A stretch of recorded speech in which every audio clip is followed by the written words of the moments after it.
Bien, ahora vamos a ir ya con la última charla de esta mañana, antes de hacer un pequeño corte que sé que están todos deseando.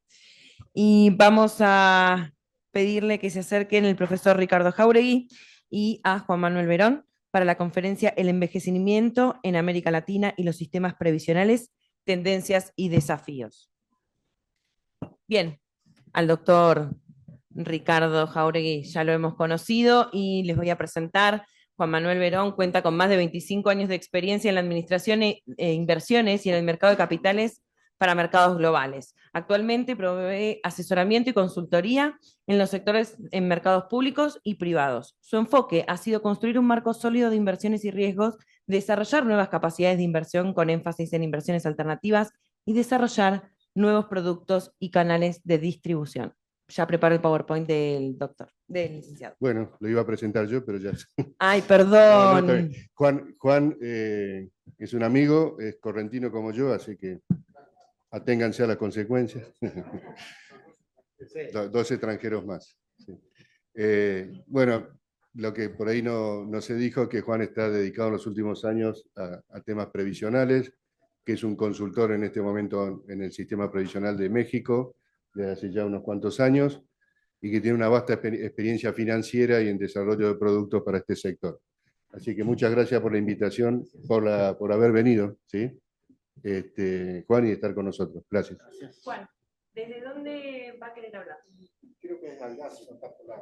Bien, con... ¿Puede usar esto también si quiere para moverse o ese? Sí, perfecto. Muchas gracias. Muchas gracias por la invitación a venir a conversar sobre este tema. Es un tema del cual mucho no se habla, no solo el tema gerontológico, sino también el tema previsional. Creo que Alejandro, cuando mencionaba, decía, no hay un balance, no hay cosas, es porque nadie quiere hablar del tema. Y todo el mundo quiere hablar cómo pagamos las cosas a fin de mes, como también muy bien lo explicó, cómo sacás de acá para poner allá, cómo tapás este agujero con este pie y con esta mano sostenés el techo, ¿no? O sea, no es un tema de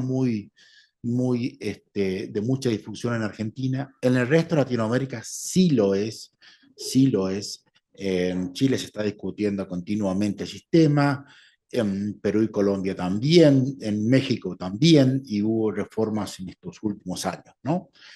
Eh, Aquí más que nada la cosa ha quedado como, bueno, estuvo el evento de 2008, que la gente no protestó tanto, que fue la salida del sistema de capitalización, que tenía sus áreas de mejoras, y luego ya no se discutió más, excepto cuánto era la jubilación que se va a pagar, ¿no? A grandes rasgos, sin duda, hay eventos y hay algunas cuestiones que por ahí suceden, ¿no? Yo lo que le voy a comentar es primero una descripción de la situación económica y de la situación fiscal y de los sistemas previsionales y algunas recomendaciones de política para no quedarnos solamente con el diagnóstico, ¿no? Eh, bueno, básicamente lo que primero tenemos que ver es cuál es el enfoque del workshop, ¿no? La idea básica era trabajar en estos dos componentes, la gerontología social, que tiene en cuenta los factores sociales que influyen en el envejecimiento. Mis predecesores hicieron muy buena explicación, en particular el doctor, que estaba más focalizado en la cuestión de la gerontología social. Y yo me voy a enfocar más en la planificación y gestión de recursos para la estabilidad económica y social durante la vejez. Eh, las dos líneas son totalmente exóticas para la cultura argentina y creo que lo han hecho muy notorio en las conversaciones anteriores.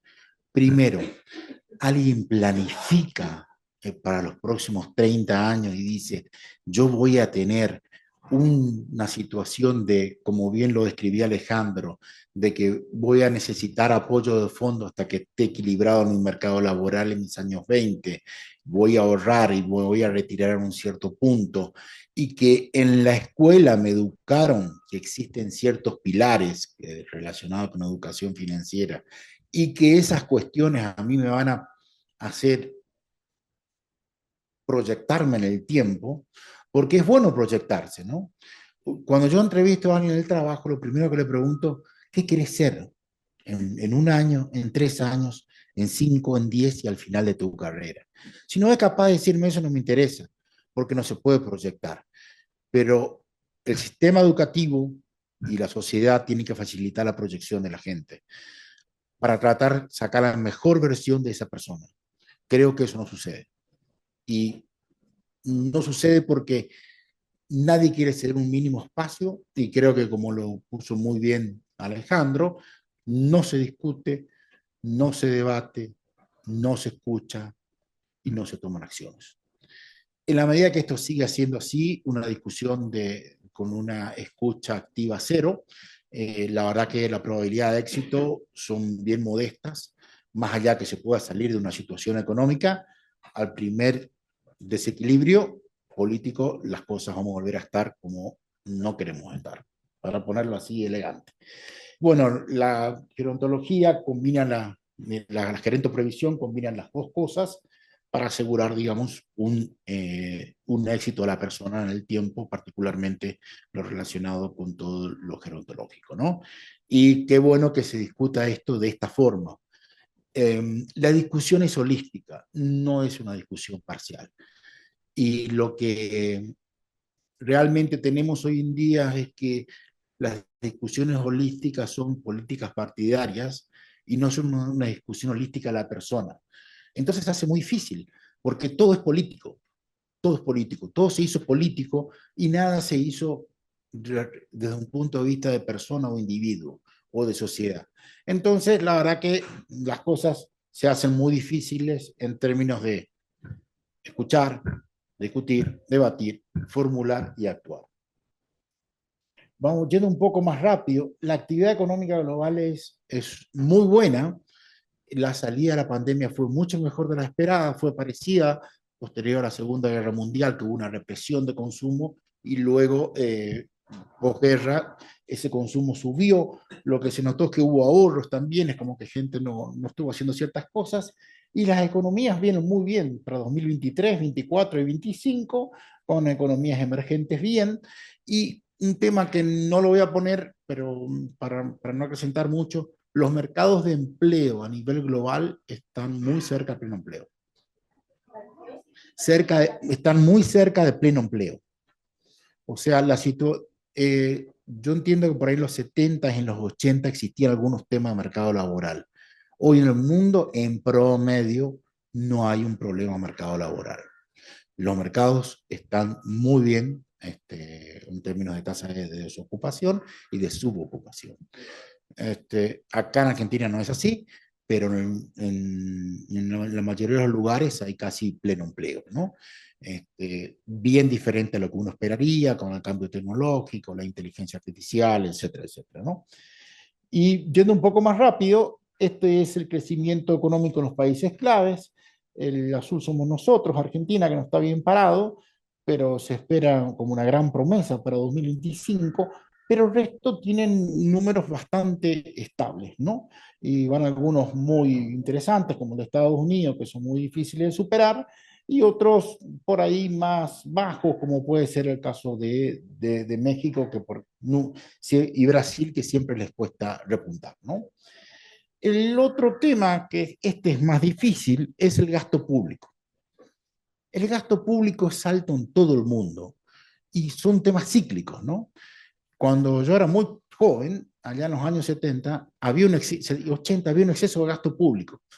Y luego vino la globalización, luego vinieron algunas políticas de reducción, duraron 20 años y después comenzó el efecto inverso, ¿no? O 15 años. Hoy, 40 años después, estamos ya en la situación de que parece que vamos a entrar en ese ciclo. Bueno, vamos a cambiar el micrófono, así la gente te llega mejor. Lo vemos ahí. Sí. ¿Hola? ¿Hola? Ahí mejor así. ¿Ahí? Y sin duda, que el gasto del gobierno, ustedes por ahí han escuchado decir, sí, pero el gasto del gobierno es muy inflexible a la baja. Es cierto, hoy en día y gran parte del componente son pensiones, subsidios, gastos de salud. Y uno diría, bueno, pero así es en Argentina. No, en Estados Unidos también es muy difícil bajar los gastos. Estados Unidos trae un déficit persistente, ahora lo vamos a ver en la próxima página, de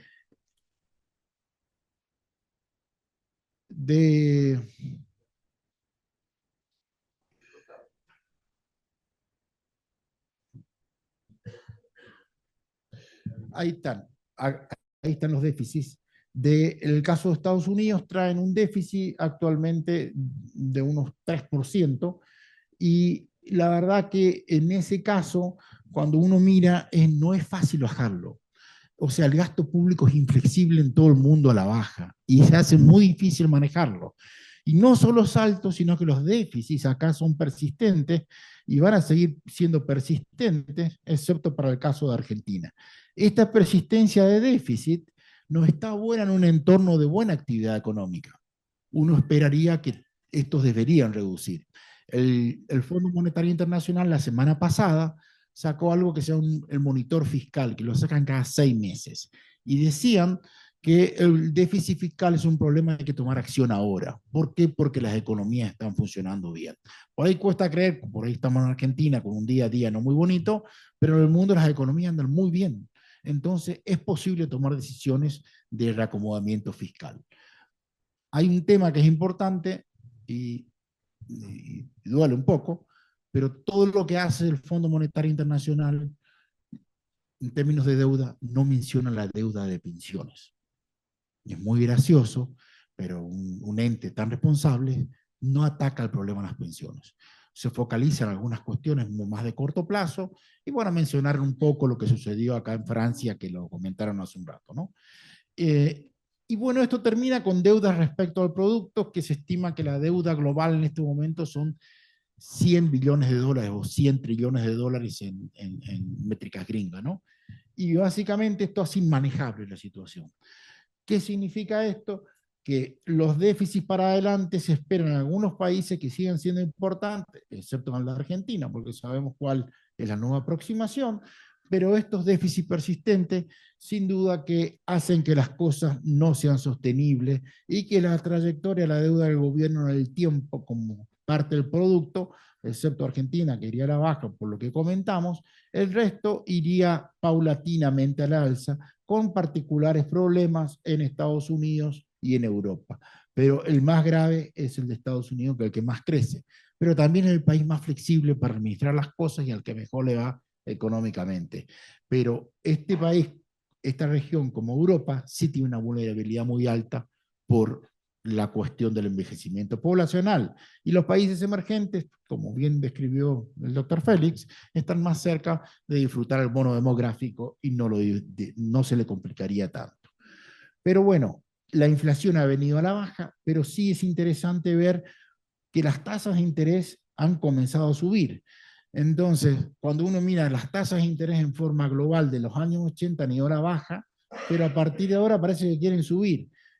Y entonces, cuando uno combina con a su vez un envejecimiento poblacional, este gráfico lo paso más rápido porque también ya lo mostraron antes, pero claramente muestra cuál es el envejecimiento poblacional, y este es el de Latinoamérica. Esto fue elaborado por la CEPAL, y hacia el 2100 estamos hablando con un gran inconveniente. Debe mencionarse que por acá fue cuando salieron los sistemas de reparto, ¿no? Y nosotros en este momento andamos por acá, que tenemos que comenzar a ver qué decidimos para adelante. Pero claramente lo que se hizo hace 70 años no necesariamente es la misma solución que necesitamos ahora. Y esto no se dieron cuenta ahora, se dieron cuenta en su momento porque a nivel global se implementaron muchísimos regímenes de capitalización, que ahora vamos a ver adelante cuál es su importancia.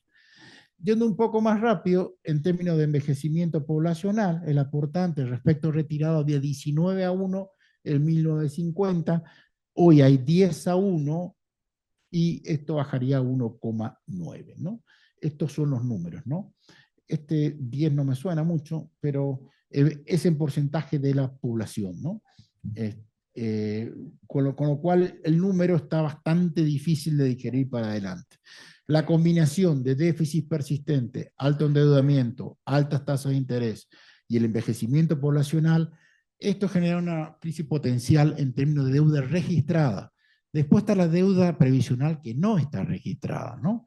No hay un balance actuarial, como decía Alejandro, en Argentina por lo menos, y en varios países del mundo hay, pero no lo muestran, está guardado. Esto no está bonito y sin tener en cuenta el sistema previsional ya tenemos un problema a nivel global. Luego vienen las cuestiones de los pilares del sistema de retiro.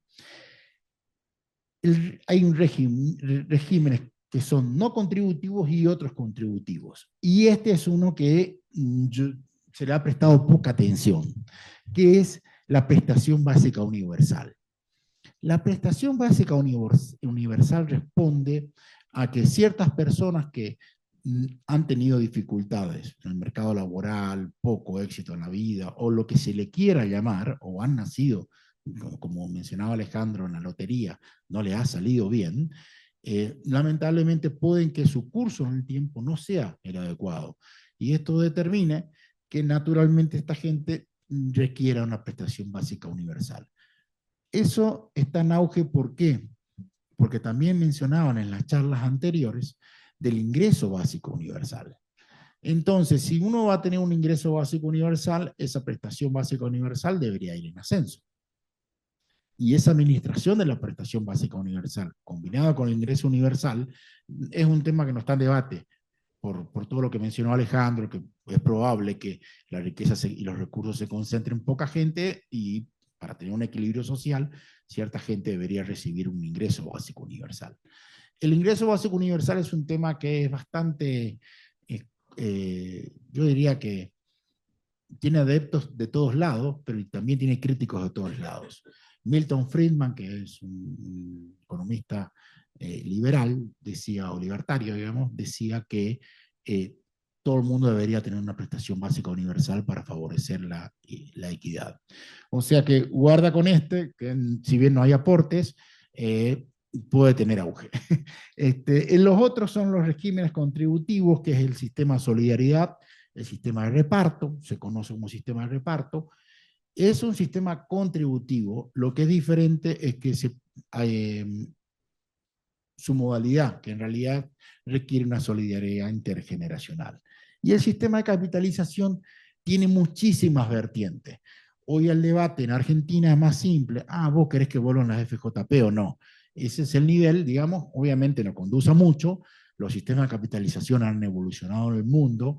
Hay un montón de sistemas de capitalización y existen desde los años 50. Y vamos rápido, yendo a los contributivos, ya los comenté, y estos son muy útiles como complemento a los otros regímenes. Y respecto a lo que son los regímenes contributivos, el de solidaridad, esto funciona bien cuando en realidad hay una buena relación entre trabajadores activos y pasivos, pero no en situaciones que esto va empeorando. Sin embargo, yo soy de la idea que siempre tiene que existir este pilar, una pequeña fracción del ingreso o una fracción significativa, según el caso, tiene que existir. Las contribuciones generalmente acá vienen del empleador, del empleado, y también pueden venir del Estado.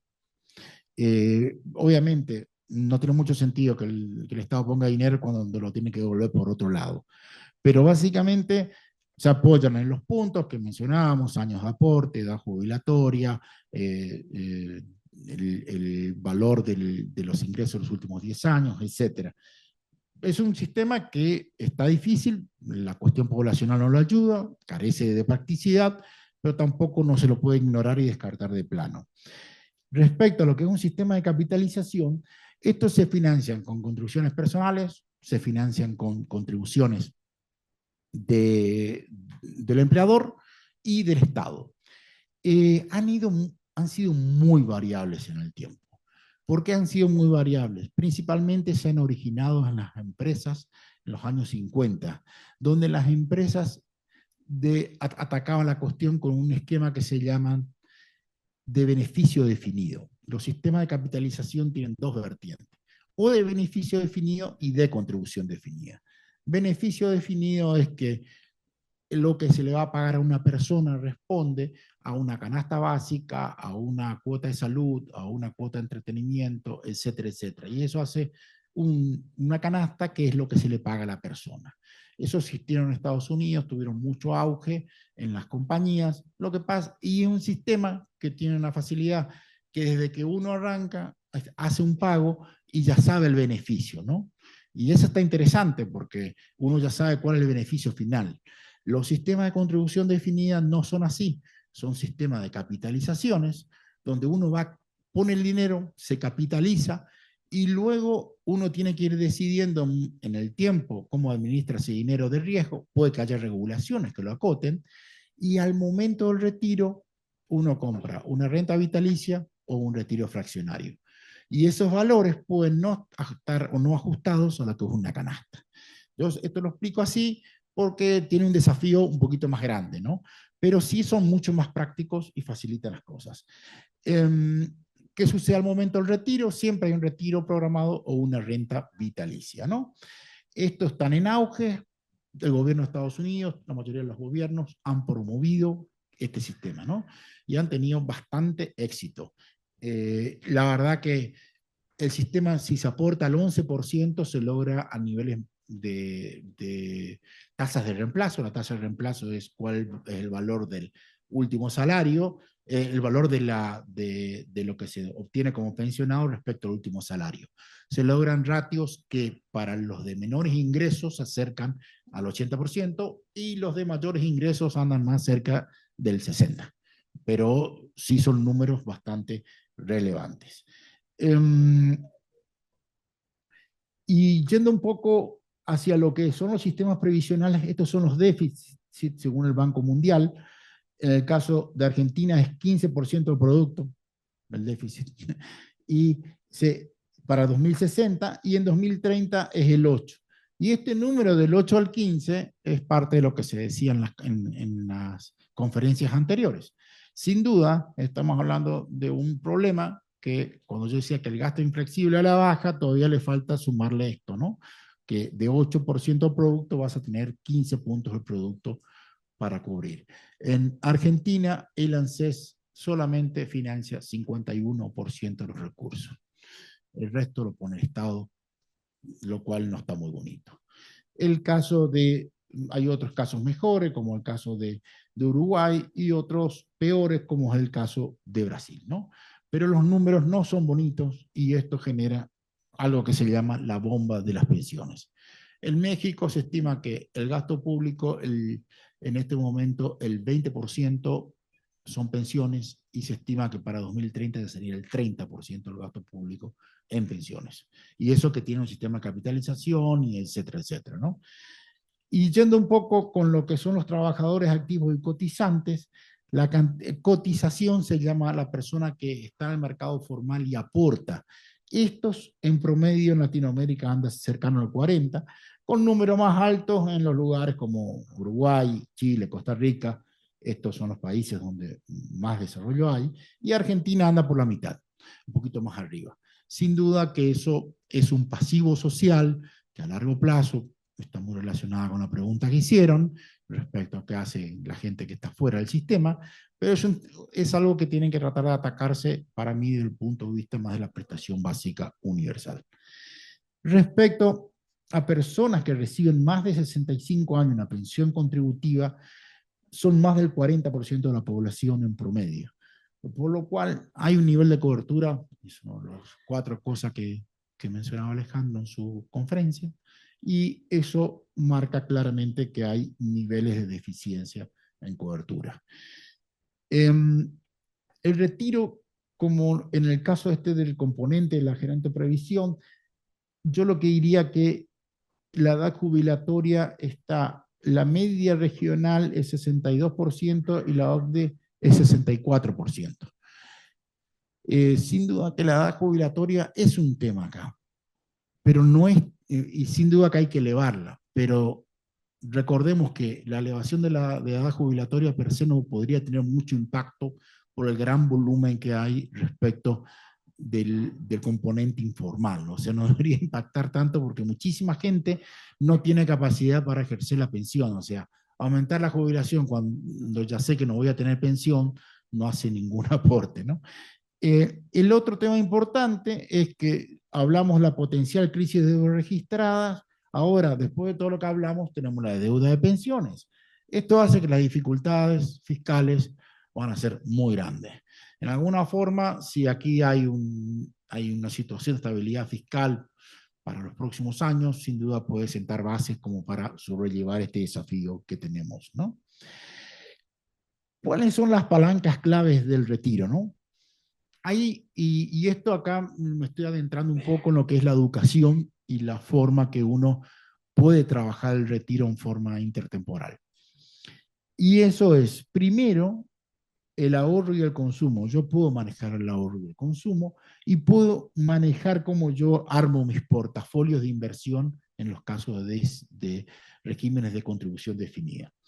Luego la otra que no es controlable son los regímenes impositivos que uno tiene y el retorno de los activos. Estas son variables que no son controlables. Y son un poco controlables la longevidad y los años trabajados y la compensación. Y es importante la compensación porque la suba de los salarios facilita muchísimo que los regímenes de capitalización sean sustentables. O sea, uno tiene tres componentes. Como uno maneja estas tres cosas, va a ser el potencial retiro a largo plazo. O sea, pensar que el retiro del sector público va a ser lo suficientemente bueno para que uno tenga una jubilación suena un poco utópico en la Argentina que vivimos y en Latinoamérica. Y en el mundo también. ¿Por qué? Por todo lo que demostramos de la situación de gasto público, que sí es bien delicada, y el envejecimiento poblacional. Lo peor que se puede pensar es tratar de extrapolar lo que pasó para lo que puede pasar.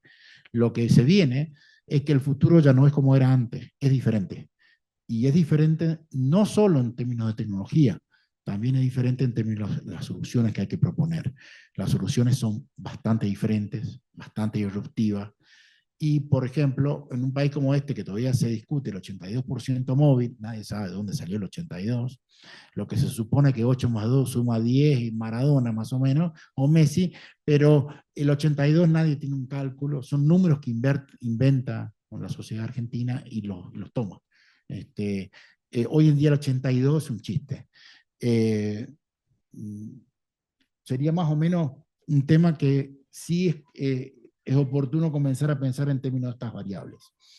Y acá aparece una solución que se utilizó en México, donde yo participé muchísimo, que se llaman los fondos generacionales. Está relacionado con lo que presentó Alejandro Trapé, en que uno cuando arranca y es joven, primero tiene una situación deficitaria, pero sí es cierto que tiene una situación deficitaria, pero si hay algo que está claro es que tiene un capital humano elevado. ¿Por qué? Porque si bien no está tan desarrollado técnica e intelectualmente, sí tiene muchísimos salarios a cobrar a futuro.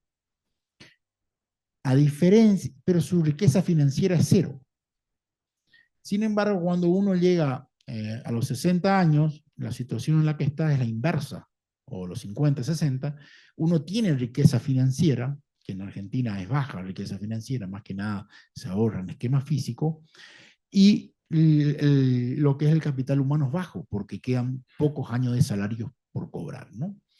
Y en base a esa teoría, lo que se hace es armar portafolios que tengan muchísimos componentes de riesgo. Los más oscuros son de más riesgo y los más claros son menos riesgosos.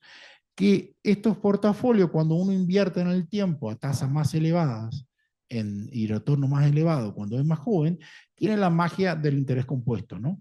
Y cuando uno se va acercando a la edad jubilatoria, lo que uno tiene que tratar de hacer es que estos activos tengan un mayor componente de ajuste por inflación para tratar de ajustarse bien a lo que sería la canasta o lo que sería una determinada pensión. Entonces, esto la verdad que es una muy buena solución y tienen su componente de acumulación que son de casi 50 años y de esa acumulación que acá menciona 10, pero en realidad puede extenderse en el tiempo. Esto ha tenido muchísimo éxito en Estados Unidos y por defecto, si uno no dice nada en la regulación de Estados Unidos, ya va directamente a este esquema de fondos de pensiones. Y tiene muchísimas bondades que no lo voy a discutir porque son temas más de administración de portafolios. ¿Qué es lo que uno debería recomendar? El punto número uno, el enfoque debe estar en la provisión de ingresos regulares durante todos los años de la jubilación. La verdad que cuando uno llega a ese punto, se hace un poquito más difícil de pensar qué años uno va a tener ingresos y qué años no. El segundo punto, los jubilados necesitan una protección a largo plazo contra riesgo futuro. Y la verdad que eso se refiere a la longevidad, a cualquier evento de discapacidad y a cualquier situación de deterioro en la salud. Y un punto que es importante es reconocer el deterioro cognitivo durante los últimos años de vida. Y esto la verdad que puede, con algunos factores que seguramente lo vamos a estar describiendo durante el Congreso, hay muchos aspectos como la soledad, la situación de vulnerabilidad, generan ciertos componentes que terminan atacando la parte cognitiva o acelerando, ¿no? Y el manejo cognitivo, como bien lo presentó el doctor Félix, es un punto importante en la administración de la memoria en las personas que están con cierta edad, ¿no? Luego se requiere cierta flexibilidad en los beneficios permitidos. No todo, ya se hizo sobre la pregunta, no todos tienen la misma solución. Se vienen de situaciones diferentes, no puede esperarse que una solución tenga que servir para todos. El punto, los planes de pensiones, acá se refiere a los planes de pensiones corporativos y los planes de pensiones que se puedan organizar en las empresas, son claves. Los empleadores tienen que trabajar con los esquemas de fondos de pensiones y hoy globalmente, dentro de la propuesta de trabajo que ofrece una empresa o la propuesta de valor laboral que ofrece una empresa, están los planes de pensiones. Obviamente, si no hay una cultura financiera, a nadie le interesa si tiene o no planes de pensiones, pero sí son fundamentales. El otro